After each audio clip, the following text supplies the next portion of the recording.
Hello everybody and welcome back to the channel. It's Thursday and we have a topic for you. Today we're going to be talking about Doctor Strange and the Multiverse of Madness.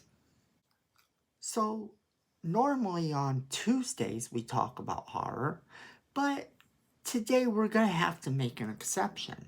And you're asking, how is talking about the new Doctor Strange movie talking about horror? Well, let me explain that to you.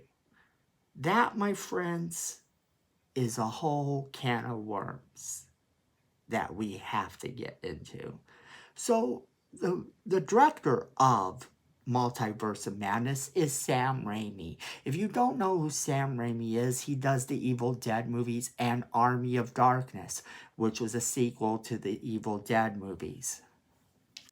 Now, I don't want to give you any spoilers or anything for the movie, but I'm going to tell you, Sam Raimi directing this movie pays homage to those movies in such a big way. I mean, this is the movie that Sam Raimi was born to do in the Marvel Cinematic Universe. His Spider-Man movies were very popular, and up until Amazing Spider-Man, they were considered the definitive Spider-Man movies. And even when Amazing Spider-Man came out, Andrew Garfield did a pretty good job of playing Peter Parker, you still had people who preferred the Sam Raimi Spider-Man universe because of the way he handled it. But that was actually, in fact, taking him a little farther out of his box. Taking him out of his box and putting him into a superhero box and saying, okay, you love Spider-Man, let's see what you can do with this. But giving Sam Raimi a horror movie vibe, something with supernatural elements and alternate dimensions, as well as the possibility of time travel itself even in a roundabout way, is something that Sam Raimi excels at.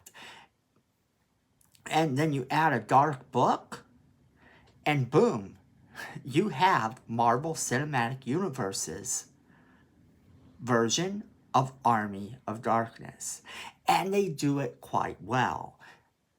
Like I said, I'm not going to give you spoilers, but you should start to notice all the little Easter eggs that they're throwing in for this movie.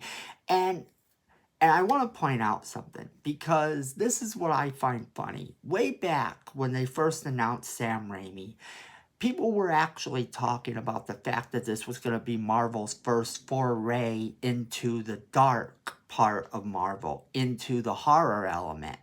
Well, what happened is that we sort of fell out of that. The rumors began to circulate about who was going to be in the movie and what they were going to do.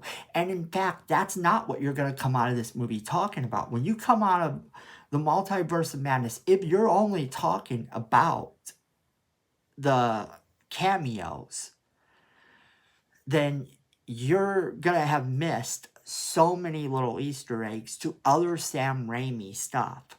Not to mention the little tidbits that he knows about the Marvel Cinematic Universe, that he can also throw in little elements here and there of things that we haven't seen yet.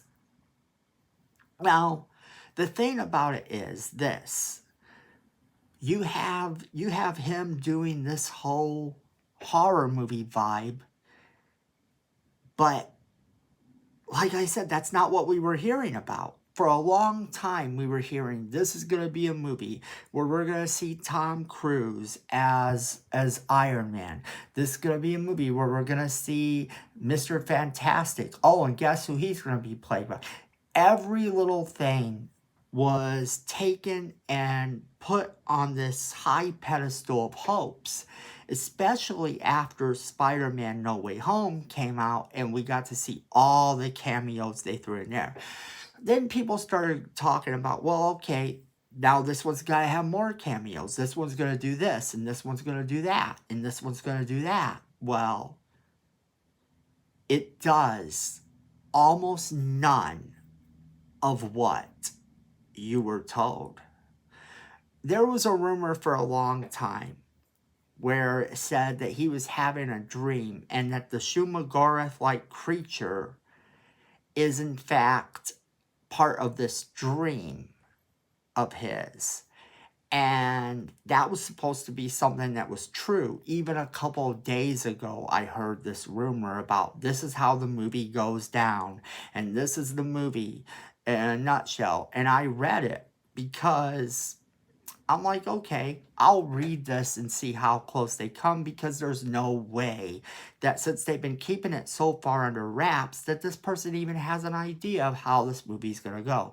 Not to mention, I am one of the few people that remembered back in the day, at least on YouTube, I am one of the few people that remembered that this is supposed to be a horror movie. And that's why I knew the idea of the Shumagorath scene being a dream might not be as true as people think. And everything that you're hearing about this movie, from all these rumors, most of it is wrong. Most of it's wrong. And there are a few elements that are there that came out a long time ago that are true. But you're not gonna come out of the movie focusing on, oh, that rumor was true and this rumor was true. The movie does an amazing job of blending horror and comedy, and I, for one, am super excited to see this movie go forward, and I hope that Sam Raimi gets to direct all of the Doctor Strange stuff from here on out. I don't want him to direct Blade, and I don't want him to direct any of the other superheroes. But I would love to see him continue on the Doctor Strange wagon that he's on, because he is doing amazing. This, in fact, may be one of my favorite no, not one of my favorites. This legitimately is my favorite Marvel Cinematic movie of all time. I give it 5 out of 5 stars. And if you are a fan of Sam Raimi's Evil Dead trilogy, you are going to absolutely find a lot to love in this movie. So horror fans, check it out. Marvel Cinematic Universe fans who have never been horror fans, there's nothing scary about this movie. But you're going to have fun. And that is very much the perfect description of this movie. It is a horror-esque Marvel Cinematic Universe movie with not a lot of scary things, but an awful lot of Sam Raimi vibes. So let us know what you think in the comments below, because YouTube likes us to hear from you, and of course we love hearing from all of you. Let's get a conversation going about what you thought about this movie.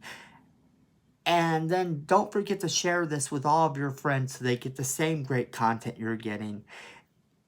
And then Miko right here, this cute little thing, says we need more subscribers.